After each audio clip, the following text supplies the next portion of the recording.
All right, let's welcome into the show live in the booth right now, fresh off the field, two of the Nationals' top round picks over the last 3 years, Brady House and Seaver King. House drafted 11th overall and Seaver King 10th overall, both in the top 5 in the team's prospect rankings via MLB Pipeline, and they just took place in the spring breakout game we've been telling you about. Brady, it's great to see you again. Seaver, it's good to meet you in person. That was pretty cool to watch. This is a neat thing baseball does. We can start with you, Seaver. First chance getting to take part in this showcase. What'd you think? Yeah, it was a really good experience. I think, we got a good group of guys. We're out there playing hard, and hopefully we can pull it out right here. For you, Brady, I don't want to say this is old for you, but it's getting there, right? I mean, you've done this a time or two. How's today different from kind of the normal grind? It's fun because it's the second year of them doing it. Mm-hmm. Obviously, I was a part of it last year, but we did it at the Mets. So with it being at home this year, it was fun, super fun getting to play with these guys. So, tell me about the background. You guys are both Georgia guys, same age, and you're from similar area. How well did you guys know each other growing up? Yeah, we played travel ball growing up from probably 11 to 14 maybe. On the same team, went to Cooperstown together. Drove back from Cooperstown together. So it's a long time coming to be on the same field again. So did you guys keep up, texting each other while you go from high school to the pros, get drafted? You obviously go the college route, transfer, and become a star at Wake. Were you guys still buddies and linked up throughout?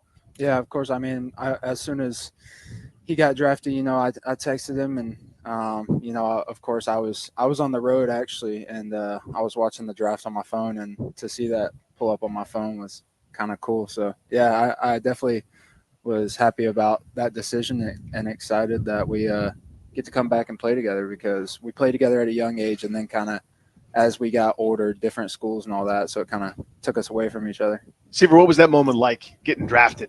You're a first-round Major League Baseball draft pick. You know what I mean? Your work, you've done a lot of work to get to this point. And there's still plenty of work ahead. You're working hard.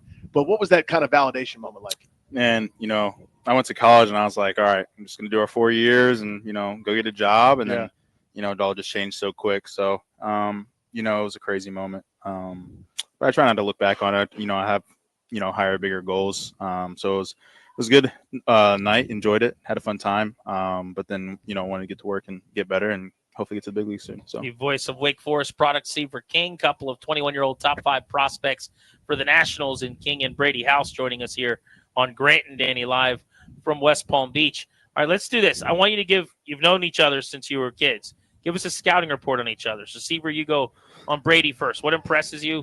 What do Nats fans need to know about a guy that's going to be in the big leagues sooner than later this year? Yeah, man, he's got a good glove over there. He's always been this big since we were 12, so it's easy to point him out. Yeah, I mean, he's good hitter, good fielder. It was always funny because we played each other in high school or middle school or something, and I remember giving a report just throw the high fastball, but I don't really know if that works anymore. Probably not, but that's the only thing I got. What's your Seaver analysis?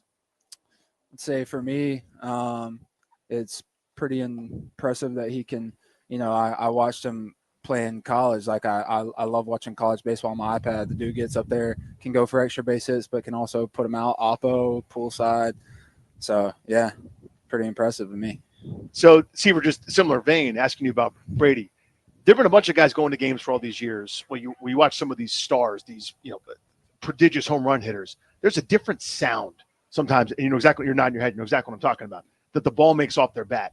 He's got that. Absolutely. When the ball's hit, it stays hit. Yeah. You know what I mean? There's that. It's like that resounding thunder. That's something you guys notice as well when he's taking hacks. Yeah, I mean he's super quiet in there, and then it's just just gunshot off, just bat speed out the. So it's always fun to watch these guys hit and play. It's always a treat. So, what's your first spring training been like?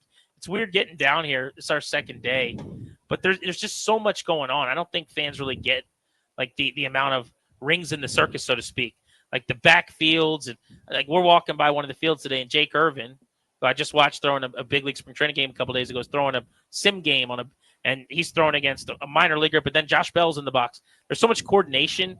How do you even know where to be at certain times? It seems crazy to me. Yeah, I mean, we got a good staff here. Tells us where we need to go. Always there on time, and just You know, it's an opportunity at the end of the day, whether it's, playing defense for the big league guys or getting at bat, or, we just want each other to get better every day and ultimately win a World Series as an organization. So anything for us to do that is what we'll do.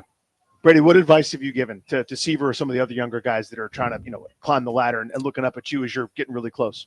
Well, I mean, I don't know. It's different for me because I still feel like I'm the same as everybody else. It's weird, but whenever I see them, I still hang out with my bros all the time. So I like all the like meshing together, like with the big leaguers going to do stuff with the minor leaguers and the minor leaguers doing that, because you get to see everybody and you get to meet everybody that way. Like whenever you're moving up affiliates, I'm sure it's way more comfortable whenever you have people that up there. So I think it's good that you meet and you become friends with all these guys during spring training, because whenever you move up, then you're gonna know everybody. So. You're only hitting 368 this spring. About 370. And I know you guys don't care about spring numbers, but it's been very productive for you. You've handled yourself well against big league pitching. Where's your confidence right now as far as if you got an opportunity in the big leagues? Do you feel like you're ready to go excel, or are there things you think you still have to iron out in the minors before you get the call this spring? Yeah, I mean, coming into spring training, I just wanted to tell myself and be prepared. I wanted to come into spring training knowing that I did everything in the off season to prepare for spring training. And then whenever you get here, this is a place where, I mean, you're playing games and stuff and there's numbers on the TV and stuff like that. But ultimately it's just a way to prepare you for the actual season. So for me, it's been more of like a mental type of approach for me going into this spring training. I want to work on, like plate discipline and stuff like that. So, yeah, just getting out there and doing it every day is the best way to do it. Seaver short several really smooth, nice plays today. One diving in the hole. One tricky play that I think maybe folks underrate, that top spin liner that was real handsy that you gloved, flipped up to yourself, through the guy at first base. Kind of the unsexy part at times for folks. Everyone looks at what happens in the box, and everyone's an OPS nerd, wants to hear about runs created plus and things like that. How much pride do you take in playing defense? And I think you're staying at shortstop, dude. Yeah, obviously my whole life it's been second, third, short, center. I mean, It's been all so. Coming in every day and knowing I'll be at short is really good for me. I really do take pride in it because that's something I can control every day. I can feel ground balls and I can make each and every play. But in the box is going to be up or down. But I know as long as I'm playing good defense, I should be fine for that day. And hopefully I can grind out an AB or two and help the team win. So if I can bring that mentality and that leadership in the infield, that's kind of what I want to do. I watched a lot of you in college last year.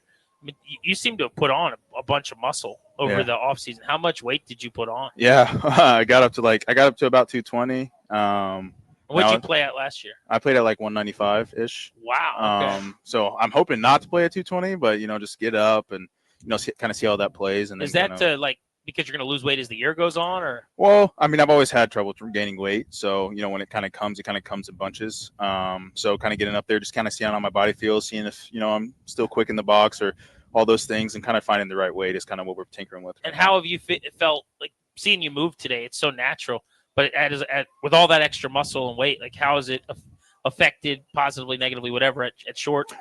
Yeah, I don't think it's done much, to be honest. I think, I feel comfortable. I put in the work in the off season to, get my body in shape, and, it's just a little couple extra muscle, but, just hoping to, have that translate in the box, but hopefully in the infield, it doesn't really affect me too much. Boys, this is cool to chat with you. Appreciate you guys coming up here and hanging out with us for a few minutes. Thank you so much. Thanks, guys. Absolutely. That was very, very cool. A couple of the top 5 prospects in the Nats system who just took part in the spring breakout game. Brady House and Seaver King with us on Grant and Danny.